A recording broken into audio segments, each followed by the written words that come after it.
The chapter is closed. Jesus had come, He administered, He died, He rose again, He ascended. Now the 120 were waiting in Jerusalem for something new, something different, something beyond their imagination. St. John tells us that Jesus told the disciples that when the Spirit came, that they would do even greater things than He had ever done. Of course, they didn't believe it, but that's what He said. And so 10 days after Jesus' ascension, as the 120 are gathered into the upper room, something like a thunderstorm happened. A theophany, God's visitation to humanity, His 120 disciples have heard. And the room rocked and rolled. They couldn't describe it in any other words than St. Luke had it described to him by Paul. They heard a sound like the rush of a mighty wind. They saw tongues as of fire alighting on each one of them. They were so caught up in the gift of the Holy Spirit and so overwhelmed with joy as good Jews, and they could do no other than praise God and gave God thanks. The crowds around saw what was going on, and they heard the commotion. They were a little bit stupefied by the fact that they were hearing God's name being praised in their own native tongues. This is 120 who were no more than Galileans and probably Judeans. And as the crowds grew, some of them thought, these turkeys are drunk.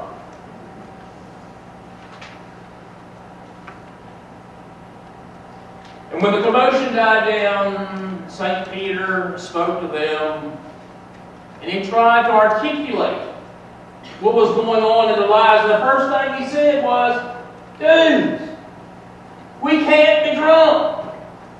It's 9 o'clock in the morning. I guess it'd be these days they figured this would be time for the Bloody Mary, I suppose. But they didn't have red eyes and they weren't kind of stumbling around. But what the world didn't understand at that time, and sometimes Christians don't understand it, is that something distinctive was going on, that God had changed everything. Because these were not mere human beings relating on their own mental capacities or their own talents or their own gifts. No, God was gifting each one of them with the power of the Holy Spirit. And through that power, they were going to be able to change the world. It was a power that wasn't necessarily rational. It was irrational. It was God's mystery coming upon them that would allow them for 2,000 years to preach, to teach, to heal, to exercise, to do mission, all in God's name. And even today, they give God praise for what the Holy Spirit has done in Jesus' name. We live, and the church has lived for these last 2,000 years in what we call the age of the Spirit. And through the Holy Spirit, Jesus lives. And Jesus communicates to His church through the Spirit. to preach, to teach, to do mission, to heal. In Jesus' name. That's what it is to be church.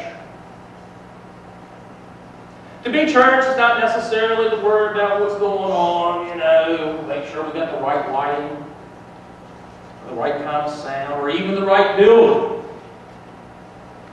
To be church is to carry on the work of Jesus Christ in the world.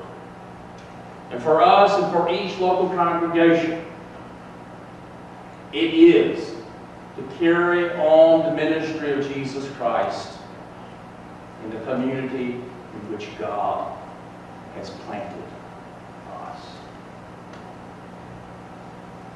Now, for 8 years, God planted my posterior here with you. And it has been a hoot. But the deal is, the ministry does not change. Just the person in this office changes. We become big, we become tall, we become wide, we may be small, we may be short of stature. But the person in this office is here to assist the congregation in fulfilling the role of the Holy Spirit of continuing the mission of Jesus Christ in the community in which God has planted you. The person in the pastoral office is not the church.